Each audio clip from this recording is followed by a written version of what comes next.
फफूंद या फंजाई का वर्गीकरण, क्लासिफिकेशन ऑफ फंजाई। तो क्लासिफिकेशन ऑफ फंजाई में हमने इससे पहले भी इसकी कुछ कैरेक्टर्स बता दिए थे, इसकी कुछ विशेषताएं बता दिए थे। इसकी विशेषताएं क्या होती है? एक तो ये मृतोपजीवी होते हैं, मृतोपजीवी, या ये कुछ परजीवी भी होते हैं, कुछ सहजीवी भी होते हैं। ये अपना भोजन ग्लाइकोजन एवं ऑयल ड्रॉप्स, तेल की बूंद के रूप में ग्रहण करते हैं। और दूसरी बात ये कि ये यूकैरियोटिक होते हैं। यूकैरियोटिक के साथ साथ इनका जो वास स्थान होता है वो नमी वाली जगह अधिकतर होती है, सड़ी गली जगह पर, लकड़ी पर, कंडे पर और पानी वाली जगह पर ये अधिकतर उगते हुए दिखाई देते हैं। इनकी लगभग 1 लाख जातियां इस संसार में वैज्ञानिकों के द्वारा खोजी गई है। इसकी बहुत सारी जातियां हमारे लिए बहुत हार्मफुल, नुकसानदायक होती है, और बहुत सारी जातियां ऐसी होती है इसकी जो खाने के लिए काम में भी लाए जाते हैं। बहुत सारी दवाएं भी बनती है, बहुत सारे इंजेक्शन वगैरह आपको जो लगते हैं, पेनिसिलियम वगैरह, वो सब इनके द्वारा ही बनते हैं। और ये जलेबी वगैरह, इडली, डोसा, इन सब में इनका उपयोग किया जाता है। और इनमें अधिकतर में लैंगिक प्रजनन पाया जाता है, और कुछ ऐसे होते हैं जिसमें लैंगिक प्रजनन नहीं पाया जाता। इसमें लैंगिक प्रजनन के लिए कोई बहुत विशिष्ट संरचनाएं नहीं पाई जाती। इसमें 2 प्रकार की कोशिका होती है, एक कायिक कोशिका और एक जनन कोशिका। तो इसकी जो जनन कोशिकाएं होती है ये आपस में पास में आती है, जिसको हम हाइफी बोले थे। ये सिंगल एक संरचना को हाइफी बोलते हैं, और ये ब्रांच के रूप में जब हो जाती है तो इसको माइसीलियम बोलते हैं। ये पूरा एक जाला बना लेता है ना, ये एक प्रकार की क्या हो जाएगी, ये माइसीलियम, लेकिन ये हाइफी।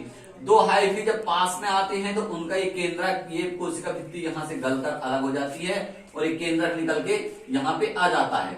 एक केंद्रक इसका आता है, एक न्यूक्लियस या केंद्रक इसका आता है।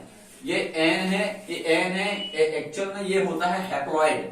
हैप्लॉइड मींस अगुणित सेल्स का बना होता है, और इसका हैप्लॉइड और इसका हैप्लॉइड ये दोनों मिलकर लैंगिक जनन या सेक्सुअल रिप्रोडक्शन करते हैं।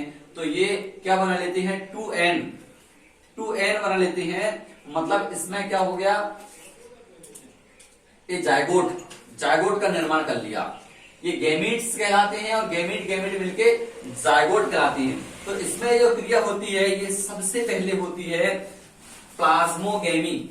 सबसे पहले जब प्लाज्मा मिलता है दोनों कोशिकाओं का तो उसको प्लाज्मोगेमी कहते हैं, और बाद में उसके प्लाज्मा के बाद में उसका जो केंद्रक मिलता है उसको कैरियोगेमी बोलते हैं।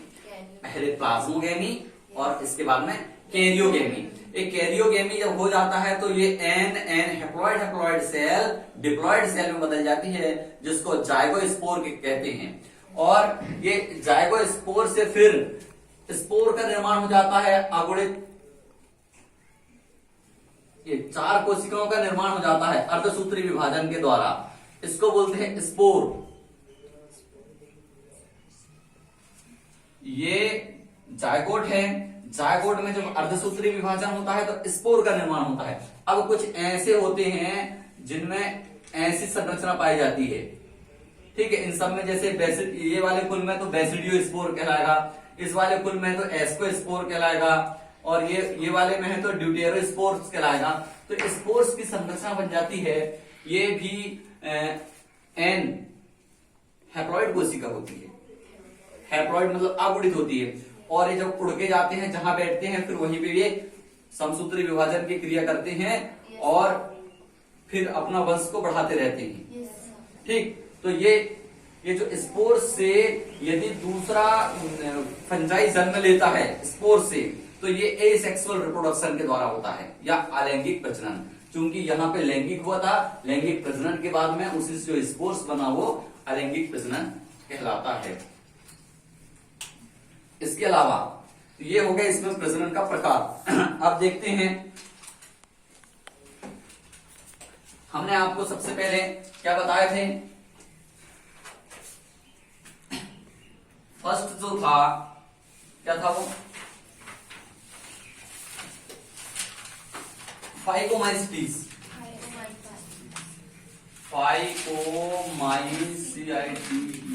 फाइकोमाइसिटीज। इस फाइकोमाइसिटीज की विशेषता ये होती है कि ये एसेप्टेट होता है। इसको 4 फंगस का क्लासिफिकेशन किया गया है, तो इनको 4 भागों में बांटा गया है। एक है फाइकोमाइसिटीज, एक है एस्कोमाइसिटीज, एक है बेसिडियोमाइसिटीज और अंतिम है ड्यूटेरोमाइसिटीज। तो फाइकोमाइसिटीज की विशेषता ये है कि ये एक्वेटिक होते हैं, मतलब जल में पाए जाते हैं और डिकम्पोज करते हैं, किसी को सड़ाने गलाने का कार्य करते हैं। इसके अलावा ये लकड़ी में भी पाए जाते हैं, फाइकोमाइसिटीज कुल के फफूंद या फंजाई।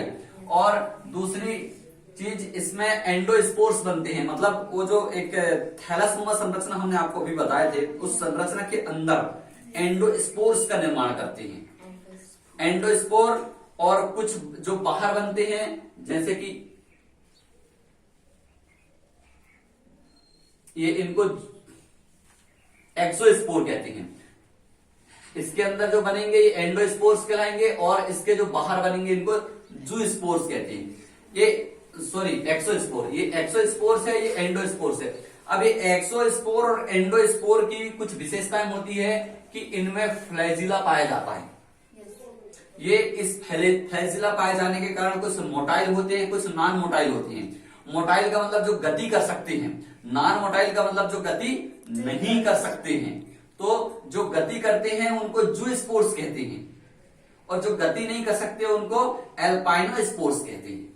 याद रखने वाली चीज, जो जिसमें फ्लैजिला पाया जाता है वो गति करते हैं, उनको जूस्पोर्स कहते हैं, और जो गति नहीं करते हैं उनको एल्पाइनोस्पोर्स कहते हैं। उसमें फ्लैजिला नहीं पाया जाता और ये क्या है, स्पोर्स है। और स्पोर्स जब फैलते हैं और नए फंगस का निर्माण करते हैं, किस क्रिया के द्वारा? ये करते हैं अलैंगिक प्रजनन के द्वारा। अब इसमें जो प्रजनन होता है, लैंगिक प्रजनन, वो आइसोगेमी और एनआइसोगेमी दो प्रकार का होता है। अब आइसोगेमी क्या है और एनआइसोगेमी क्या है? आइसोगेमी का मतलब होता है जिसमें एक समान गुणसूत्र भाग लेते हैं। जैसे एक्स एक्स मनुष्य में होता है, एक्स एक्स भाग लिए तो ये आइसोगेमी कहलाता है। एक्स इसका यदि है तो, और यदि एक्स और वाई ये अलग अलग प्रकार के हो गए तो ये एन आइसोगेमी कहलाता है। ये आइसोगेमी और ये एन आइसोगेमी स्ट्रक्चर बनाता है और इनको एल्गल फंजाई भी बोलते हैं, एल्गल फंजाई भी कहते हैं। अब इसका दूसरा जो क्लासिफिकेशन हम देखते हैं तो ये है एस्कोमाइसिटीज। एस्कोमाइसिटीज की विशेषता हम बता देते हैं। एक चीज और इसमें कुछ विशेष चीजें हम बताना भूल गए आप लोगों को कि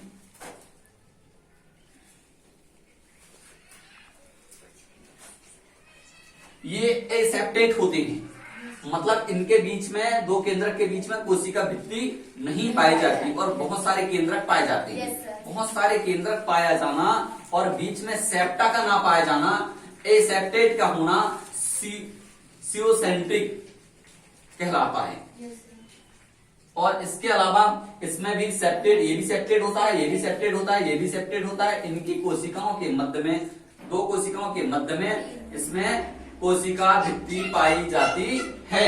अब इनकी कुछ विशेषताएं हम आपको बताते हैं। जो द्वितीय वर्गीकरण हम पढ़ा रहे हैं आपको एस्कोमाइसिटीज का, तो एस्कोमाइसिटीज में कार्पोफाइलस, मतलब ये कंडे में उगने वाले, कंडे में उगाते हैं ये, और डिकम्पोजर है, मतलब किसी भी चीज को नष्ट कर देते हैं सड़ा गला कर, इसलिए इसको डिकम्पोजर कहा गया, डिकम्पोज कर देते हैं।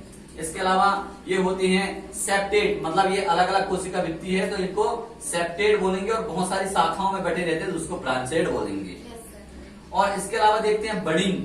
बडिंग मतलब ये टूटकर एक से दो हो जाता है, इस प्रकार इसमें अलैंगिक प्रजनन पाया जाता है। ये टूट के दो हो जाता है, उसमें बडिंग। और इसमें कोनिडिया का भी निर्माण होता है, वो जैसे हमने स्पोर्स की संरचना बताए थे, इस प्रकार के कोनिडिया का निर्माण होता है। इस कोनिडिया के द्वारा ये अलैंगिक प्रजनन करते हैं। इसके अलावा हम देखते हैं कि इनके जो स्पोर्स बनते हैं उनको एस्कोस्पोर्स कहते हैं, या एंडोस्पोर्स, जो इसी के अंदर बनते हैं उनको एंडोस्पोर्स। और इसके अंदर भी जूस्पोर्स और एल्पाइनोस्पोर्स पाए जाते हैं। हमने इससे पहले आपको बताए थे, जूस्पोर्स का मतलब होता है जिसमें फ्लैजिला पाया जाता है, जो मोटाइल होते हैं। एल्पाइनोस्पोर्स का मतलब होता है जिसमें फ्लैजिला नहीं पाया जाता और उसको एल्पाइनोस्पोर्स कहा जाता है। अब तीसरा नंबर का जो क्लासिफिकेशन है वो है बेसिडियोमाइसिटीज। बेसिडियोमाइसिटीज की भी विशेषता ये है कि ये भी सेप्टेड होता है। इनकी दो कोशिकाओं के बीच में कोशिका भित्ति या सेल वॉल पाई जाती है। और ये कहाँ कहाँ रहते हैं, ये मिट्टी में, पौधों में और परजीवी के रूप में अपना जीवन यापन करते हैं। और इसमें जो अलैंगिक प्रजनन होता है वो होता है फ्रेगमेंटेशन के द्वारा, मतलब खंडी भवन, खंड खंड में टूट के और फिर विकसित होने लगता है। और इसमें सेक्सुअल रिप्रोडक्शन भी पाया जाता है।